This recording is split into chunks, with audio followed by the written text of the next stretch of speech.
Hi, my name is Cassandra Henderson. And I am Travarius Henderson. And hi, I'm Taylor Henderson. Okay, now I love doing the most is probably just playing my sports like swimming and golf. swimming and golf. Well, The thing that I see in Taylor that makes her a wonderful young lady is, for me, I call her my social butterfly. Taylor is very social once she gets comfortable. It doesn't take long, but once she gets comfortable, she loves helping others. She loves being around her family and friends. She's very caring and loving. And so, with that, that's the thing that I love about Taylor is because she wants to get out there and do it and be successful.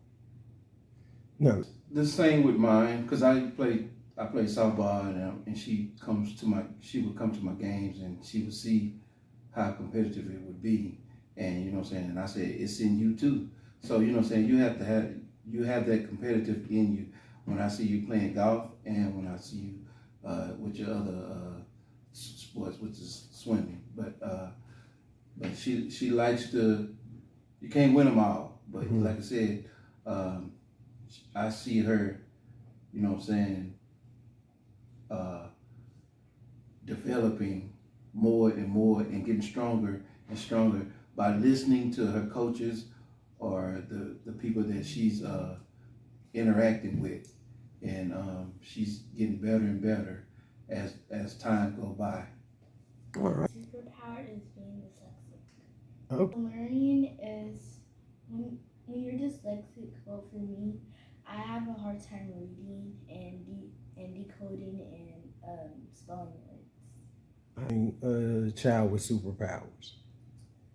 The thing that I've noticed is to have patience with Taylor, and then to also realize you have to be repetitive with some of the things that they learn, some of the things that they communicate, because for us, we do it by memory, but from her, she does it from like decoding.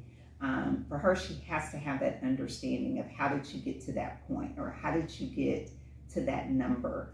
And so you have to have the patience of explaining it, and then working with her on it, and then continuing to work with her on it. It's not a one-stop shop, whereas she gets it the first time. You know, there's some things that she does get the first time, but there are others whereas you have to do it repetitive or find that niche that makes it whereas it clicks and she's like, oh, I understand it. And for example, when she was learning her multiplication, it wasn't a memory thing for her. She had to understand, how do you get to that number? And once she got the understanding of how you get to that number, she would understand. And for Taylor, it was learning it by music. And she had to learn her multiplication by doing a song. And doing that song made her remember her multiplication. Yeah, being there. So Taylor has came a long way from the time she was since we found out she was dyslexic, and she has improved and improved, and you know what I'm saying, they had showed her the fundamentals of decoding, and that's her, that's where I see her improve the most, because you know what I'm saying, it's from time to time she comes to us, she doesn't understand something, and then we have to, you know what I'm saying, get her, we have to say it where she can understand it. It's just like, you know what I'm saying, me and my wife talk or whatever, and we might understand it better than she does. So, you know what I'm saying, it's always you know what I'm saying, you have a problem that you might have to write it out, and that's how she decodes it and gets the answer how she understands it. It's like the question why, but then the answer is how. Exactly. And how do we get to this point? Exactly. That's good. Instead of just putting the answer right there, and now I want to know how I got this answer. Yeah. Sometimes when I hear music and I know this song, I like to vibe to it, And like my mom knows and my dad knows I like sometimes like to like sing in the car. If it's like a song that I know, I like to like come to it and like listen to it. I know that's right. Life lessons I've learned through golf is probably trying your hardest no matter what happens. Even if you do get a bad shot, like I get a bad shot like a lot, and I'm like, okay, so I know like what I did wrong. Like if I hit the ball and it goes like up in the air and it comes back down, I'm like, oh, I teed it too high. I'm like, okay, I need to remember not to tee it too high, or else it's gonna go up in the air and come back down. What? So when I hit a bad shot, I have to like take a deep breath and be like, okay, Taylor, it's okay. You can get back on track.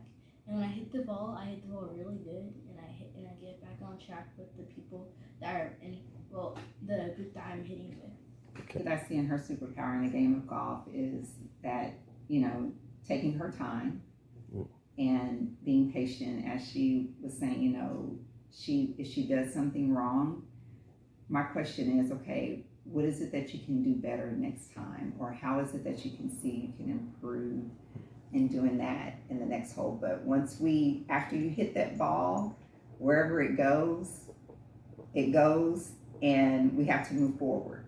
We never move backwards in life. We see what we could improve on, and then we move forward so it doesn't happen next time.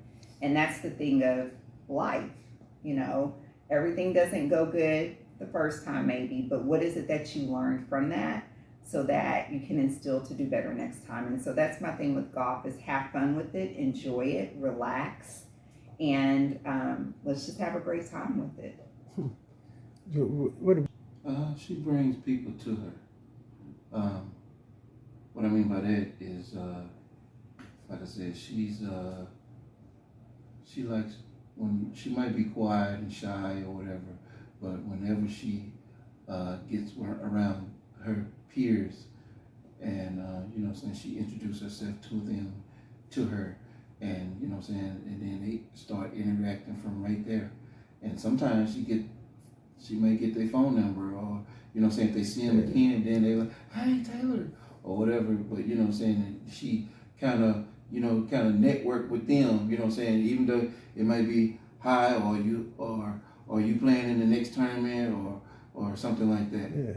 But she's once she gets around people that she's comfortable talking with or whatever, she's drawn to her, and it's so amazing how, you know, saying, whether they you know, saying, it's not like a lot of people of her color playing with her or whatever, but you know, saying, they interact more too, because you know, saying, they look out for each other. I see that. I win some spirit. So Taylor, when you're playing golf, or you're having to do your schoolwork, or you're meeting new people, you have a fantastic attitude. How does that manifest itself in your interaction with people who don't really understand your superpower?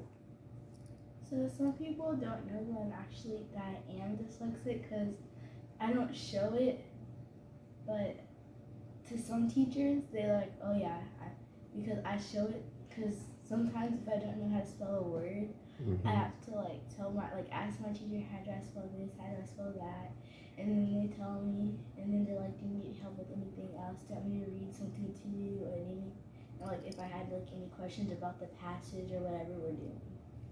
Oh, okay. When you're on the golf course, I know that there aren't many people our color, or like come from where we come from. How is it that you adjust? Is it a hard adjustment?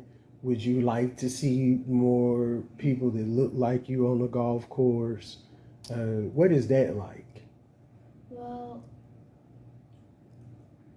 sometimes when I see people of my color, I get really excited. Like, oh, there's people of like my color. Like, I'm so excited to like just play with them and see what they have and see what they got.